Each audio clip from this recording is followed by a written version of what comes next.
Hello বিয়স, আসসালামু আলাইকুম।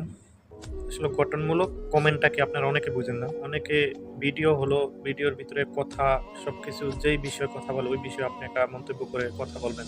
কিন্তু আপনি ওই জায়গায় বলেন ভালোবাসা দিয়ে গেলাম, ভালোবাসা ব্যাক দিবেন। এটা ফেসবুক বুঝতে পারে দেন আপনি আমার কাছে কি চাইছেন। আপনি যেই বিষয়ে ভিডিও করা আছে ওই বিষয়ে কথা না বলে আপনি বলছেন ভালোবাসা দিয়ে গেলাম, ভালোবাসা ব্যাক দিবেন। আসলে সত্যি প্লিজ আপনি এসব কমেন্ট করবেন। আর যে সত্যিকারের কনটেন্ট ক্রিয়েটর সে আপনি ভালোবাসা দিলে আপনি অবশ্যই ভালোবাসা পাবেন। সেটা বলতে হয় না। বুঝতে পারছেন? সেটা মানে বলতে হয় না।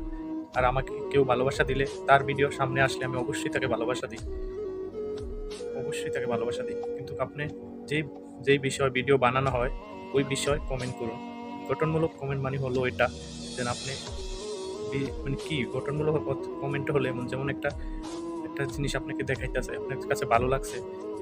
এটা মানে এটা ভালো লাগাটা হলো যে দেন আপনি আপনার এই জিনিসটা অনেক ভালো লাগছে, আপনার ভিডিওটা অনেক ভালো লাগছে এরকম কমেন্ট হবে। গঠনমূলক কমেন্ট হচ্ছে যেটা যে বিষয়ে দেখাইতেছে, যে বিষয়ে বলতেছে ওইটাই হলো গঠনমূলক কমেন্ট। ওই বিষয়ে কথা বলা। আপনি এই বিষয়ে কথা না বলে অন্য বিষয়ে কথা বললে তাহলে তো এটা ফেসবুকের রোবট যে সিস্টেম করা আছে ওটা বুঝতে পারে। প্লিজ এসব কমেন্ট করবেন না। ধন্যবাদ।